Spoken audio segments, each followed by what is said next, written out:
د لوی سپېڅلي څښتن تعالی په سپېڅلي نامه چې ډېر مهربان او بخښونکی دی، ټولو قدرمنو اورېدونکو او کتونکو ته څوک چې په دې وخت کې موږ په ژوندۍ بڼه ګوري او که څوک بیا موږ وروسته ګوري، ټولو ته ډېر سلامونه او درناوی د لوی افغانستان تلویزیون ته په خیر راغلاست.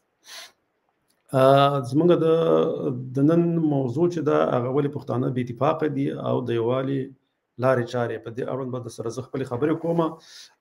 نو لومړی چې د پښتانه یو لوی تاریخي او باپرنګه قوم دی، له بده مرغه تر اوسه د واحد ملت په توګه نه دي راڅرګند شوي. دا پاور پوینټ د بې اتفاقۍ عوامل او د یووالي لارې چارې څیړي. لکه څنګه چې ما ویلې دې باره کې به سره اوس خیر سره بیا تفصیلي خبرې به هم کوم او دا به هم نسي پر مخ باندې به ځو، خو زه به داسې وکړم چې دا به ځان به وړوکی کړم او دا دغه به غټ شي څنګه چې ما ته خپله هم ښکاره شي او تاسو به هم ښکاره شي. نو د بې اتفاقۍ اصلي عوامل څه دي؟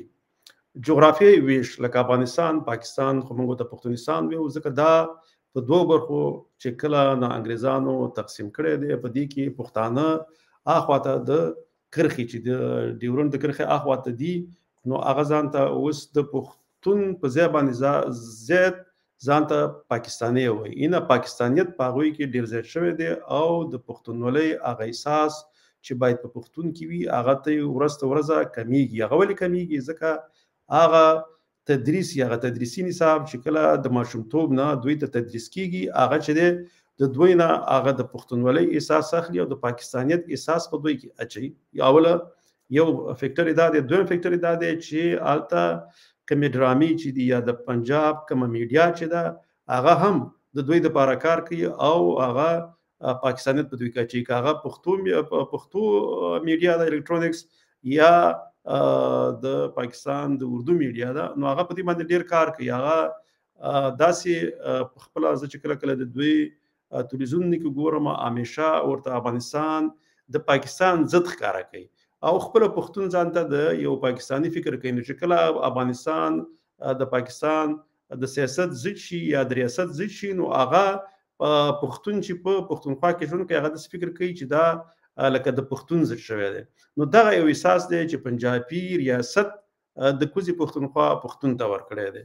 او داسې ځینې خلک په خپله په افغانستان کې هم داسې شته دی چې هغه د خراسانیانو د هغه کوم تبلیغات چې کوي چې دغه ته د پښتونخوا پښتنو ته پاکستانیان وایي، هغوی کې هم ځینې پښتنو کې پاس موږ په افغانستان په پښتنو کې یا ځینې افغانانو کې هم دا په ډېرو لږو خلکو کې دا دغه شته. نو دغه چې دی دا د جغرافیایي ویش چې دی په دې کې د پښتنو چې کومه دغه د بې اتفاقي ده دا یې ډېره کړې ده. اوس که زه کله د پښتونخوا د یو ورور په باره کې یا په پاکستان باندې نقد کوم یا پې نیوکه کوم، هغه ځان ته پیغور ګڼي او ما هغه د کوزي پښتونخوا ورور په سوشل میډیا کې راپاڅېږي یا به ما ته کنځلې کوي یا به زما په مقابل کې ودرېږي. که هر څومره زه ته وایم چې وروره دا ستا دغلته پښتو ژبه د دفتر ژبه نه ده، د زده کړو ژبه نه ده، دا به خپله پښتو ژبه باید د پښتونخوا په سیمه باندې واکمنه وي. هغې له بې قاره ځي، هغه بیا وایي چې نه زمونږ قومي ژبه لکه اردو ده. ځکه څه چې ورته په نصاب کې ښودل شوي، څه چې ورته په میډیا کې ښودل شوي دي، هغه ټول د دې په فکرونو کې ګرځي او هغه زما کوم سمه خبره چې هغه هم د پیغور په شکل اخلي، بېرته به د افغانستان پښتون ته کنځل کوي. داسې که هغوی چېرته کومه خبره کوي چې ځان ته افغان بولي یا څه د افغانستان په ځینو مشرانو باندې نیوکې کوي یا نقد کوي، نو بیا د افغانستان په پښتنو هم بد لګېږي. دغه ویش چې دی دوی چې دا ویش کې دې ویش سره په پښتنو کې په افغانانو کې هغه دغه لږ لرېوالی راغلی دی او دا د بې اتفاقي هغه لومړی عوامل چې دي یا عامل چې دی هغه همدغه جغرافیایي ویش دی. دویم قبیلوي نظام او تعصبات، لکه په دا قبیلوي دغه باندې چې موږ تقسیم شوي یو، څوک ځان ته یوسفزی وایي، څوک شینواری شي، څوک صافی شي، مومن شي، ملاګورې شي، دغه مختلف ډېر قومونه، بارکزی شي او احمدزی شي، بس دا ټول قومونه دي.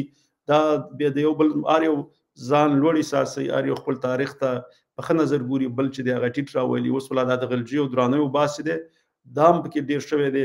دې دپاره زموږ دښمنان هم کار کوي. هغه که په افغانستان کې کومه میډیا چې ده چې د پردو په لاس باندې د ایرانیانو او د تاجکانو او د دوی تاجکستان یا د ازبکستان د دوی د لارې چې کومه میډیا پروموټ کیږي پیسې ورته ورکول کیږي بیا هغه میډیا چې دا همدغه رقم تعصبات د پښتنو په منځ کې هغه زیاتوي. بل سیاسي اختلافات او ګوندونه بیا بل دا ګوندونه چې دي هغه هم د قدرت ته د رسېدلو په خاطر باندې یو داسې تګلاره جوړوي چې بیا هغه هم دغه د پښتون قوم په ضرر باندې تمامېږي. څوک داسې دې په خاطر باندې چې هغه ځان ښه مسلمان وګڼي نو هغه څوک چې د خپل ملت یا د قوم یا د خپل ژبې لپاره کار کوي بیا هغه ښه مسلمان نه ګڼي، هغه حرام ګڼي. هغه دا چې دا خپل دغه ګوند چې دی دا خپل په اسلام کې یو قسم تفرقه پیدا کول دي، هغه خپل ځان بد نه ګڼي، خپل ګریوان ته نه ګوري، خو مګر یو بل هغه کوم سړی چې ملت پاله دی په خپله ژبه پالي دغه کوي هغې ته بیا په داسې یوه سترګه ګوري، بیا هغه ته دا وایي چې دا کار حرام دی یا دغه دی، ځکه چې هغه د هغې د نظر او هغه د ګوند د تګلارو سره چې بیا برابر نه وي بیا هغه دا کار کوي. بل د ملي شعور کمښت. ملي شعور مونږ کې هغه د پښتونولۍ او ملت جوړونې کار چې دی هغه نه دی شوی، ځکه چې مونږ په دوو برخو تقسیم شوي سو. همیشه بیا د پنجاب چې کله په پاکستان باندې واکمن شوی دی هغې د څو لسیزو راهیسې دا کار کړی دی چې افغانستان کې باید همیشه جګړه او دغه جګړه چې دا باید دوام پیدا کړي چې افغانستان د سیاسي لحاظه د اقتصادي لحاظه پیاوړی او قوي هیواد جوړ نشي. کله دغه هیواد د سیاسي له پلوه او د اقتصاد له پلوه قوي شو نو بیا به خپله پښتانه د افغانستان سره یوځای کېږي او پاکستان به تجزیه طرف ته ځي. بل دا د ملي شعور کمښت دا هم دغه نه راځي د ماشومتوب نه راځي او هغه دغه ښوونځیو په واسطه یا د سکولونو په واسطه باندې ماشومان د تدریس شي د کوچنیتوب نه د وړوکتوب نه نو بیا هغې کې هغه ملي شعور چې دی هغه بیداره کېږي. مګر دا دغه د څو لسیزو جګړې راهیسې چې زموږ په څه په افغانان چې هغه بیا پښتونخوا کې یا اخوا د پنجاب باندې خو ته تلي او څه نورو هیوادونو ته دغه شروع نو هغه زده کړې چې په خپل هیواد کې ونه کړي نو هغه د ملي شعور کوم کمښت چې دی هغه هم د بې اتفاقۍ اصل عواملو کې راځي. بل دښمنان استخباراتي لوبې دا دښمنان چې کوم استخباراتي لوبې کوي که په دې کې لوی دښمن چې زموږ چې دی هغه د پنجاب ریاست دی. ریاست هغه پالیسي چې د افغانانو ضد ده، موږ د هغې سره نفرت لرو نه د خلکو سره، ځکه چې هغه پالیسي چې کومه دوی جوړوي هغه ریاست جوړوي. خو مګر یو کار دی چې هغه ولس هم هم مخنیوی نه کوي چې دا تاسو خپل ریاست ته چې وایي تاسو دا څه رقم پالیسي جوړوي چې د یو مسلمان زمونږ د یو مسلمان ورور ګاونډي ورور په مقابل کې تاسو جوړوئ. خو نه، نو په دې خاطر باندې دغه زمونږ لومړی پنجابي ریاست دښمن او بیا ورسره همدغه شان زمونږ د فرهنګ زمونږ د ژبې ایرانی دښمن. دا دوه چې دي دا همیشه د افغانستان کې لاسوهنې کوي او همیشه نه غواړي چې افغانستان پرمختګ وکړي، د هغې ژبه د هغې قوم اقتصاد د سیاسي له پلوه دې ته هغه نه پرېږدي چې دوی پر مخ باندې لاړ شي او په افغانستان کې پایداره امن پیدا شي.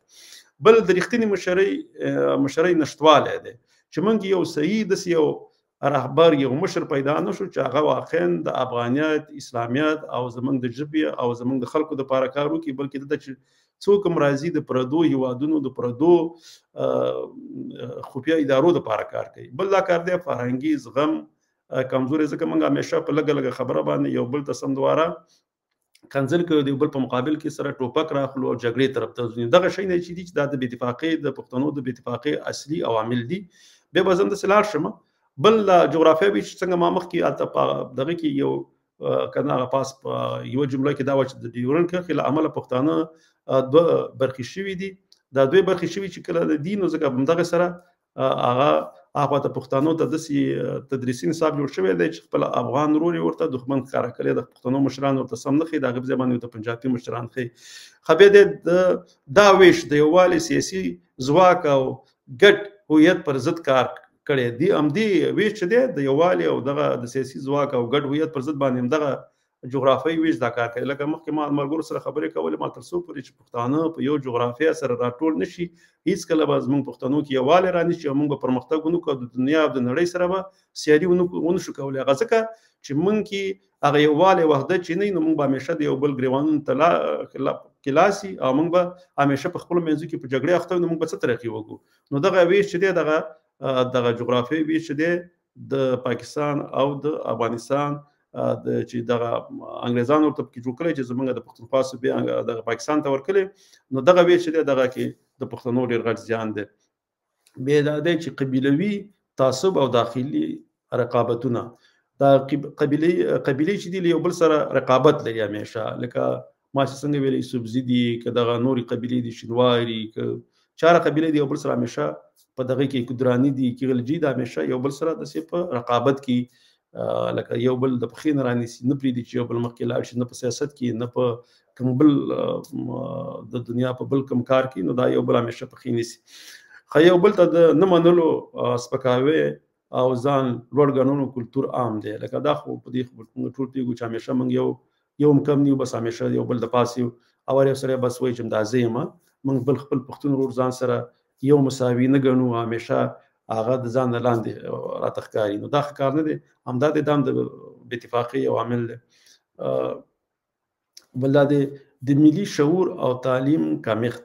نو ما خو هغه ویل چې دې کې دا غټ دا د 4 لسیزو نه زیات دا کومه جګړه چې وه، په دې کې دا ټول هېوادوال د زمونږ د هېواد نه لرې په نورو ګاونډي هېوادونو کې پاتې شوي، څوک پسې اروپا او امریکا دې ځایونو ته لاړ، هغه کوم یو چې بېرته دغه نږدې هېوادونو کې دي، دوی هغه په خپله ژبه یا په خپل هېواد کې زده کړې ونه کړي چې هغې ته هغه ملي شعور ورته ورکړل شوی یا ملي پېژندنه ورته ورکړل شوې وي، خپل ملي ارزښتونه ورته ورپېژندل شوي وي، خپل تاریخ ورته ورپېژندل شوی وي.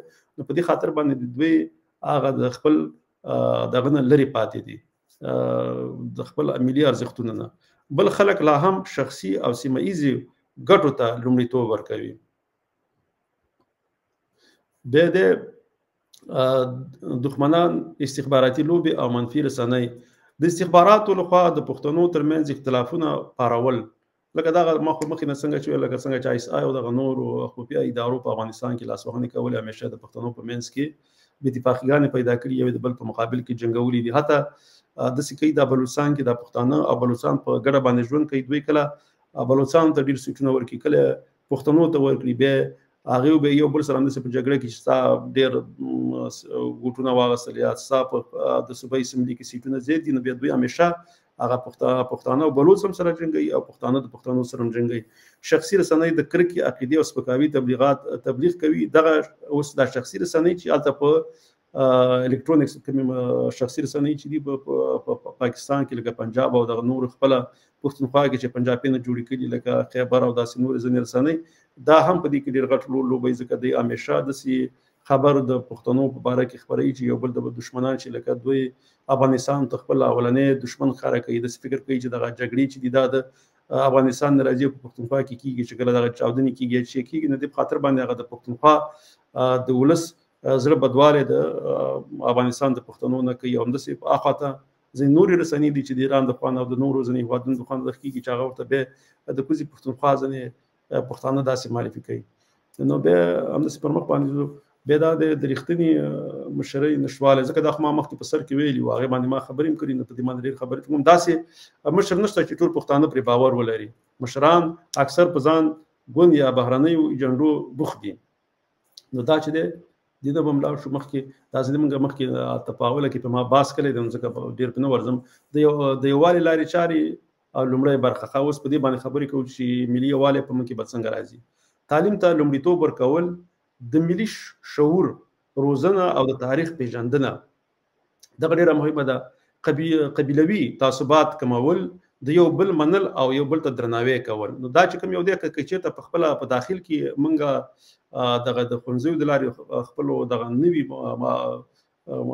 شاګردانو ته یا محصلینو ته یا هغه په ماشومتوب کې کومې زده کړې ورکوو، په دې کې باید ورته ملي ارزښتونه او د خپل هېواد سره مینه او د خپل خاورې سره مینه دا ورته پکې ورښودل کېږي. نو چې اوس مهاجرتونه کم شي او خپله په افغانستان کې دغه ماشومانو ته د ماشومتوب نه دغه کومې زده کړې ورکړي، په دې کې ورته باید ملي شعور ورکړی شي.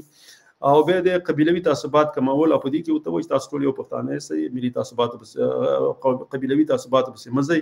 دا ورته دغه د ماشومتوب دغه د ښوونځي د لارې ورښودل کېږي، بیا هغه د ماشومانو په ذهن کې همداسې پاتې کېږي. د یو بل منل او درناوی کول، همدې کې ورته باید وښودلی شي چې باید موږ یو بل ومنو، یو پښتون باید بل پښتون ومنو، یو بل له لاس ورکړو، او دا زموږ د بقا او د دنیا سره د سیالۍ چې دی هم د دغې د لارې کېږي. په دې بلې پاڼې ته به لاړ شو، د یووالي لارې چارې دوهمه برخه، ګډ فرهنګي او ادبي پروګرامونه جوړول. یعنې که موږ داسې خپله په داخل کې او بیا په پښتونخوا سره هم ګډ دغه فرهنګي او ادبي پروګرامونه جوړ کړو، د یو بل سره تګ راتګ بیا زموږ ځای چې نو د پښتنو کې به د یووالي هغه سببونه بیا زیاتېږي. د واحدو خپلواکو رسنیو ملاتړ، داسې رسنیو باید موږ ملاتړ وکړو چې هغه د افغانیت، اسلامیت او د پښتونولۍ دپاره کار کوي. او هغه واقعي په ملي ارزښتونو باندې ولاړې رسنۍ. بل لارې د واقعي ملي مشر ملاتړ، د ټولنیزو شبکو مثبت استعمال. بیا دا د پایله او پیغام. پښتانه کولی شي متحد شي، خو د یو شعوري او دوامدار عمل غواړي. بیا دی وایي که دا پښتانه یو کېدلی شي، خو دا یو مسلسل شعوري بیداري غواړي او دوامداره کار غواړي، او دې کې باید ټول پښتانه یو شي. هغه پښتانه چې په پښتو ژبه باندې زده کړې کړي، پښتو پالي، پښتو لولي، هغه کولی شي په دې کې ډېره مرسته وکړي، خپل خاورې او خپل قوم سره مینه ولري، خپل کلتور سره مینه لري، نو هغه به د دې لپاره کار کوي. که یو بل ته درناوی وکړو، زده کړه وکړو او د ملي فکر ته وده ورکړو، نو راتلونکی مو روښانه دی. ان شاء الله تعالی که چې په دغه خبرو باندې عمل وکړو، نو بیا زموږ راتلونکی روښانه دی او موږ کولی شو پر مخ باندې لاړ شو.